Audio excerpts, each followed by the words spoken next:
As some of you may or may not know, this June I was accepted as an Adobe Creative Resident Community Fund Grant recipient.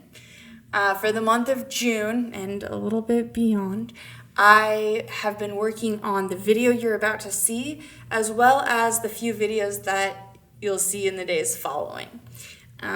This first video is a wrap-up of my Finding Home project, my road trip from last year, and then I'm going to dive into how I edited this video in the following videos to come.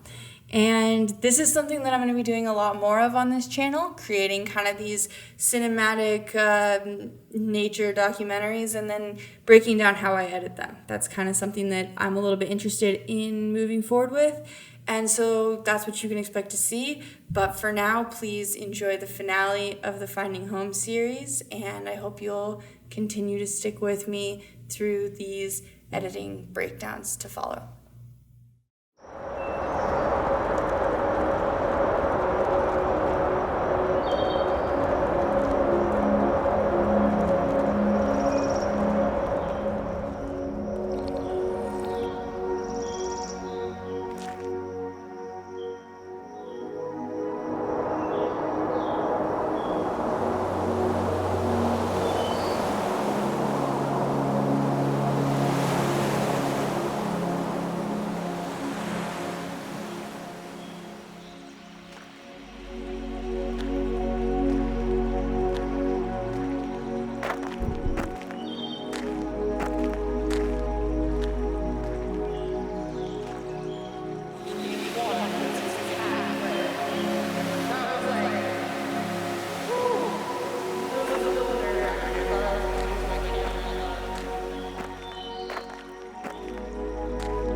Yosemite National Park lies west of the line of the Sierra Nevada mountains in middle eastern California.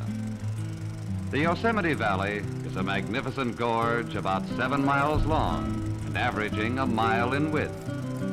In 1864, Congress placed Yosemite Valley and the Mariposa Grove under California administration, and in 1890, it created a national park from the remaining sections of this wonderland. In 1906, the federal and state parks were merged in Yosemite National Park.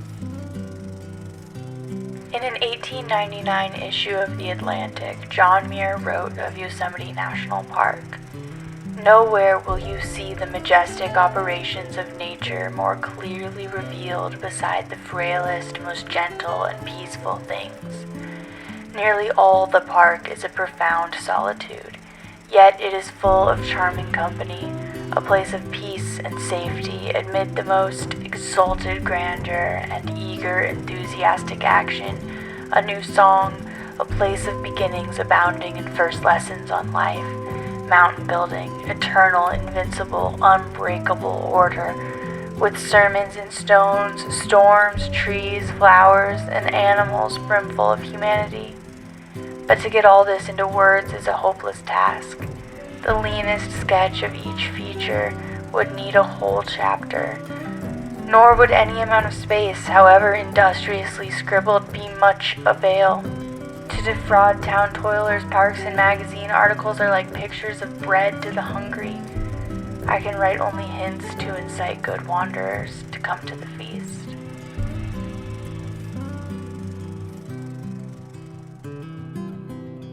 When I was 9 years old, I visited Yosemite for the first time.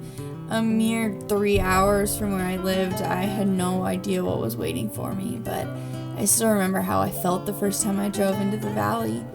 I was home. When I left on this road trip in June of 2019, I was lost. I didn't feel like I had a home or a purpose or a direction. Life was moving forward, but I was stuck in one place. I needed to reconnect with myself, and I needed to reconnect with the world around me. Today, I was supposed to go from my campground in the Dixie National Forest to Bryce Canyon National Park, and then to the campground that I'm on my way to right now. But I got to this point where I was realizing that this trip wasn't so much about seeing the national parks and like seeing these beautiful things and everything, as it was about like just personal reflection for myself. I'm kind of excited that I'm again in a place where I don't have cell reception, and I can't talk to people and I can't communicate, because I think that it is important for me to spend some time by myself and spend some time reflecting and spend some time, really getting to know myself, because that was why I decided to do this trip in the first place. There was a time where I was living my life so much for another person that I not only lost sight of who I am and what I want, but I also lost sight of my friends and the other people in my life. And so I think in this way, taking a step back and being like, okay, who am I? What do I like? What do I want? What am I doing? And really understanding myself and really getting to know myself and being comfortable with myself is making me a better friend and a better family member, a better sister, a better daughter. I think that the more I feel comfortable and the more I'm okay with me, the better of a person I am. I think when we first met, we both kind of had this really idyllic view of the world and of the future. That sort of American dream, white picket fence, 2 kids, quiet neighborhood kind of thing. But as I got older and started to experience new things and meet new people and see new parts of the world, I realized that wasn't a lifestyle I was interested in living. And instead of facing that, I threw myself into trying to fix it. And I think I really lost a lot of myself in that process. And I quickly fell into a pretty bad depression before realizing that what was best for me was to leave. I think a lot of people think this is like you and Jeremy broke up, like you just want to get out of here and like hit the road, whatever, do your thing. And I'm like, this is a trip I've been planning for 6 years, and Jeremy never wanted to take it, so I was always going to take it alone. It wasn't really fair to either of us to keep living that way. I wanted to live my life doing things that were going to make me happy, and I wasn't really sure what those things were, but I knew what they weren't. I think that having this time to reflect and having this time to get to know myself and be alone with myself, it's helped me realize the things that I want, the things that I think I'm capable of, to really kind of believe in myself. I'm happy alone. I am happy in my car with my cat on the road. And I needed to see that. I needed to know that I was okay on my own. I had never lived alone. I had never really had to fully take care of myself, and I didn't know if I could do it. And this road trip proved to me that I could. I was 100% capable of taking care of myself. One of my last stops on that road trip was Portland, and I spent time with my friends Colin and Kasha. And what I learned in Portland was that just because I could didn't mean I had to. What I saw with Colin and Kasha was a life built around friends and experiences and fun and what I could have if I didn't isolate myself. I realized that what I wanted more than anything was a community. And I had never really taken the time to build that, because when I was married, I had my marriage, and when I was alone, I had myself. And I operated under this ridiculous notion that I didn't need anyone else.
I ended up deciding to go back because I kind of figured out what I was looking for, and I realized that I wasn't going to obtain it if I stayed on the road. I tell people that I went back because I ran out of money. I did run out of money, like I was totally out of money by the time I got back, but that wasn't the reason I went home. The plan in my head had kind of always been to drive until I ran out of money, and wherever I stopped, like wherever I was broke, I was gonna try to find a job and work until I had enough money to keep traveling. I decided to go home and make a plan and get my stuff together. When I got back, I started working for my dad again at his coffee shop. I started doing some freelancing. I was living with my parents again, and I was just like constantly thinking about like, okay, where do I go? Like, I don't want to lose this momentum. I don't want to lose this inspiration. Like, I want to get everything together. I got back in July. I spent July, August, September, October, and most of November back home working for my dad. And then in about halfway through November, second week of November, I went to visit my friends Rocky and Ethan in Columbus, Ohio. And I absolutely fell in love with the city. It was affordable. There was like a lot of work available there. I had friends there. There was interesting things to do. And so I was like, you know what? This is where I want to move. And so I went back home. I got all my stuff together, and I moved to Ohio like 3 weeks later, December 2nd. I moved into the apartment I'm sitting in right now. Welcome to my new apartment. So this is the kitchen. Lovely little kitchen. The center area. Bags on the ground here. Litter box. Windows. This view of, well, this view is really of like a parking lot. And then we go in here to the bedroom. More windows. Laundry. Mattress. This view though is great, like all of downtown pretty much right here, which is cool. And then the bathroom and the shower. And Flint, hey buddy. You know, I really like my job. I'm still getting to do a lot of freelancing, and I get to make a lot of my own content still. Like I've got a lot of time for that. I have this beautiful apartment in downtown Columbus that I love. There's so many great things to do in Columbus. I've met some really cool people. I've made some really good friends. I started dating. I met Reese, who I've been seeing since December, actually. Pretty much the entire time I've lived here. I was so afraid of repeating mistakes I'd made in the past. Mainly losing myself in a relationship. And because of that, I'd been really afraid to start a new relationship. We're just on the same page about everything, and it's fantastic. You know, everything happened so quickly. All of it. It was like perfect though. Everything about it has been perfect. I'm so happy. I feel so fulfilled. All of the things that I felt like I was missing, I feel like I have now. I mean, these last 2-3 years have been, the person I was like 3 years ago, 2 years ago, a year ago is so vastly different than the person I am right now. And I feel like I have grown so much, and I have learned so much about the world, about myself, about my friends, about just so many things. And I'm so happy to be where I am right now.